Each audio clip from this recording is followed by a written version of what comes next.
Selamat pagi saudara yang dikasihi Tuhan. Pagi ini saya akan membaca dari buku Titus pasal 2 ayat yang kelima yang berkata sebagai berikut. Hidup bijaksana dan suci, rajin mengatur rumah tangganya, baik hati dan taat kepada suaminya, agar firman Allah jangan dihujat orang. Puji Tuhan. Firman Tuhan mengingatkan kepada kita tentang hidup bijaksana.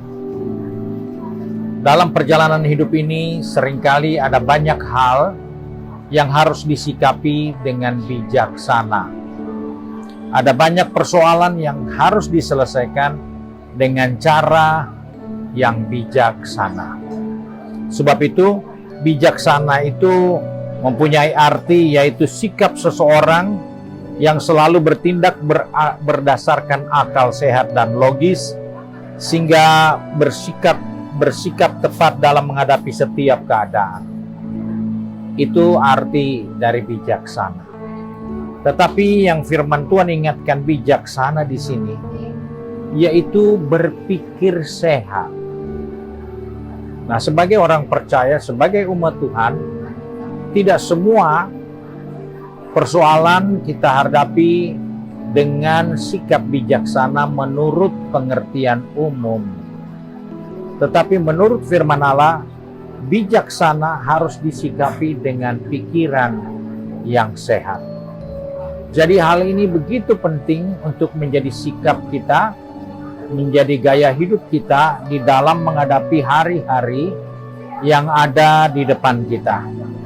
Bijaksana yaitu mengekang keinginan atau dorongan hati yang seringkali cenderung untuk melakukan yang tidak benar. Hal-hal inilah yang diperingatkan oleh firman Tuhan sebagai hidup bijaksana. Kita seringkali lupa karena begitu tinggi naluri bisnis, naluri kita bekerja, sehingga kita tidak menjaga hidup yang bijaksana.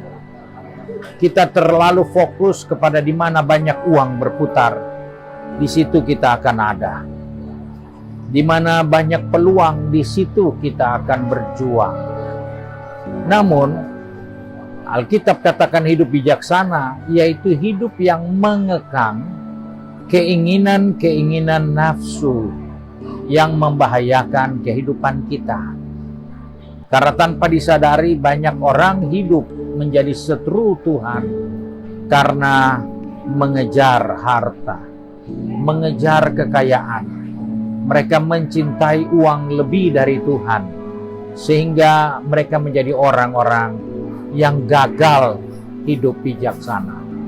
Mereka boleh berhasil, mereka boleh sukses menurut kata orang, mereka jadi kaya berhasil, tapi mereka tidak akan pernah berhasil sampai kepada kehidupan yang kekal di sorga. Mengapa? Karena mereka tidak bijaksana. Mereka mengejar hal-hal yang sebenarnya menjerat kehidupan mereka. Alkitab dengan jelas katakan mencintai uang adalah akar kejahatan. Sebab itu di mana ada banyak uang, di situ banyak orang berkerumun. Di mana banyak uang, di situ banyak orang cari kesempatan.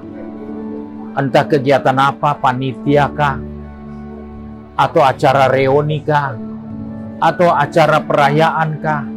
Banyak orang suka masuk di situ karena mereka tahu di situ akan ada sumber uang yang bisa muncul dari banyak bantuan orang, dan kemudian uang itu disalahgunakan. Dicarilah kesempatan untuk memperoleh uang dengan cara yang tidak benar. Hal ini harus kita waspadai. Karena kita hidup di zaman yang bertambah sukar, maka kita dituntut harus lebih bijaksana. Hidup bijaksana itu adalah orang yang dapat mengekang nafsunya.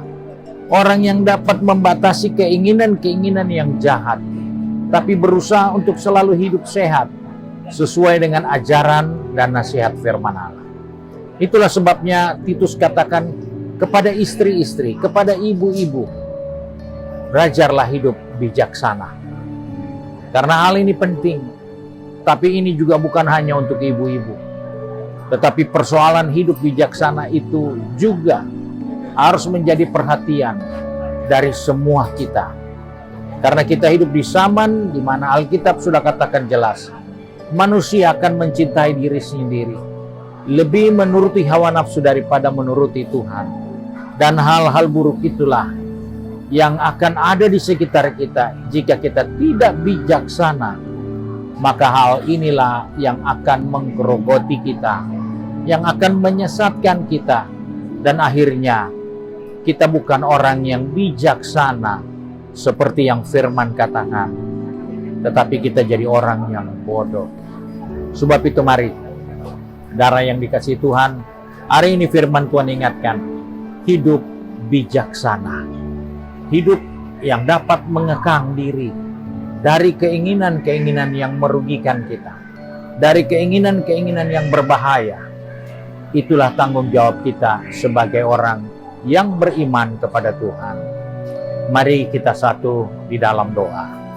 Kembali pagi ini kami datang kepada Bapa di surga dengan mengucap syukur karena hari ini Tuhan berikan bagi kami, dan kami percaya Tuhan punya kerinduan, Tuhan punya tujuan dengan hidup hari ini, supaya kami makin bijaksana dalam menyikapi hari-hari di akhir dari tahun 2021 ini, untuk hidup bijaksana.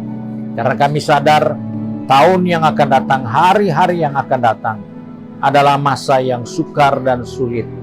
Bukan hanya sukar sulit untuk hidup nyaman, tapi sukar sulit untuk hidup berkenan kepada Tuhan. Sebab itu Bapa, pegang tangan kami, pertetapkan langkah kaki kami, agar dalam perjalanan kehidupan ini kami bawa diri kami jadi orang-orang yang bijaksana. Di tengah situasi keadaan yang tidak menentu ini, kami tetap bijaksana dalam menyatakan sikap kami mengiring Tuhan. Sebab itu kami serahkan anak-anak-Mu yang sudah pergi tempat kerja, tempat berbisnis, maupun sedang studi, ataupun dengan kegiatan di rumah masing-masing. Tuhan beri hikmat bagi kami, agar dalam apapun yang kami kerjakan, kami tidak lepas dari hidup yang bijaksana, sehingga kami boleh menikmati berkat Tuhan yang Engkau sediakan bagi kami yang taat dan melakukan kebenaran firman-Mu. Terima kasih Bapa untuk berkat-Mu hari ini. Sebab itu kami bersyukur dan berdoa hanya di dalam nama Tuhan Yesus Kristus, Juru Selamat kami, majikan kami yang baik dan setia. Haleluya. Amin. Puji Tuhan, Tuhan Yesus memberkati saudara-saudara sekalian, dan selamat pagi.